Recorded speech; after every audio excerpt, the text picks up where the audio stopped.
often about the consequences of unbelief and the destiny of those who die without him.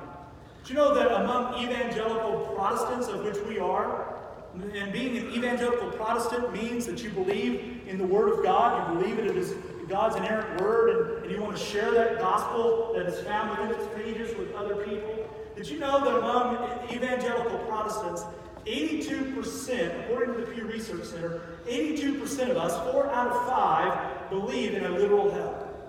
That's pretty good until you realize that 1 out of 5 of us don't. And yet that's what the Bible tells us. It's how the Bible describes it. That there is consequence of dying without Jesus and dying without embracing the gospel. Hell is real.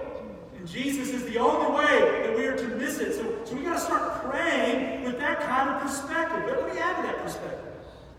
See, it's one thing to say, yeah, Jesus saves, the gospel saves, he's the only way of salvation. It's another thing to take that gospel to people so that they can hear it. And as we looked at last week, we're the ones responsible for doing that. So as we're praying with perspective, you've got to remember that we're praying that we ourselves will be faithful to the calling God has given us to share the gospel. Notice the last verse, verse 7.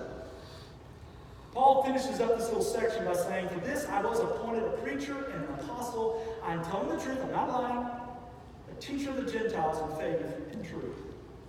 Paul just said, look, only Jesus can save. And now he's saying it is my job as a preacher, as an apostle, it is my job to make sure that that message that only Jesus saves gets out. And you may not be called with a specific calling as a preacher, with a specific calling as an apostle. But as we saw already, that the word preacher or preaching is about the act of proclaiming, and that all of us are supposed to be proclaiming. Apostle as a title is something that he is, but apostle as a function is something that we're all supposed to be doing. It means to be sent. And we have been sent to proclaim. And so I'm sure that as Paul prayed, that his prayers were impacted by that perspective, that only Jesus can save, but I'm responsible for getting that message out to other people.